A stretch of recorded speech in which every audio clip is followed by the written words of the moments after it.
ನಮಸ್ಕಾರ, ನೀವು ನೋಡ್ತಾ ಇದ್ದೀರಾ ನ್ಯೂಸ್ ಫಸ್ಟ್. ನಾನು ವಿದ್ಯಶ್ರೀ. ಈ ಕ್ಷಣದ ಪ್ರಮುಖ ಸುದ್ದಿಗಳಿಂದ ನೋಡ್ತಾ ಹೋಗೋಣ. ಅದಕ್ಕೂ ಮೊದಲು ಹೆಡ್ಲೈನ್ಸ್. ಪವರ್ ಶೇರಿಂಗ್ ಬಗ್ಗೆ ಚರ್ಚಿಸ್ತಾ ಇರೋ ಎಐಸಿಸಿ ಅಧ್ಯಕ್ಷರಿಂದ ಬಿಸಿ ಮಾತು. ಸಿಎಂ ಬದಲಾವಣೆ ಬಗ್ಗೆ ಹೈಕಮಾಂಡ್ ನಿರ್ಧಾರ ತೆಗೆದುಕೊಳ್ಳುತ್ತೆ. ಅನಗತ್ಯವಾಗಿ ಸಮಸ್ಯೆ ಸೃಷ್ಟಿಸೋದು ಬೇಡ ಅಂತ ಖರ್ಗೆ ಸೂಚನೆ. ಹಾಸನದಲ್ಲಿ ಹೆಚ್ಚಾಯಿತು ಹೃದಯಾಘಾತ ಕೇಸ್ಗಳು.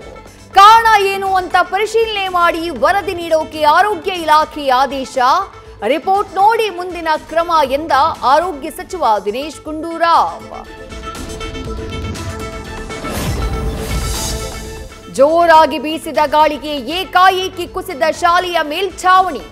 ಮಂಗಳೂರಿನ ಕೆಂಜಾರಿನ ಖಾಸಗಿ ಪ್ರಾಥಮಿಕ ಶಾಲೆಯಲ್ಲಿ ಅವಘಡ. ತರಗತಿ ನಡೀತಾ ಇದ್ದಾಗಲೇ ಬಿದ್ದಿದ್ರಿಂದ ವಿದ್ಯಾರ್ಥಿಗಳು ದಿಕ್ಕಾಪಾಲು. ಓರ್ವ ವಿದ್ಯಾರ್ಥಿಗೆ ಗಾಯ.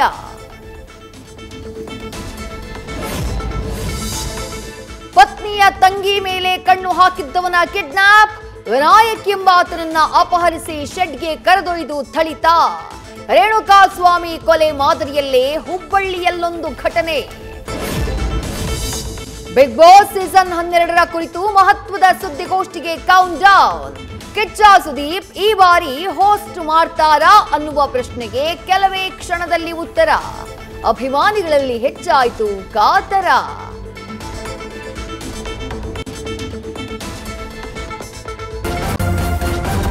ನ್ಯೂಸ್ ಫಸ್ಟ್, ನಿರ್ಭೀತಿಯಿಂದ ನಿಮ್ಮ ಪರವಾಗಿ.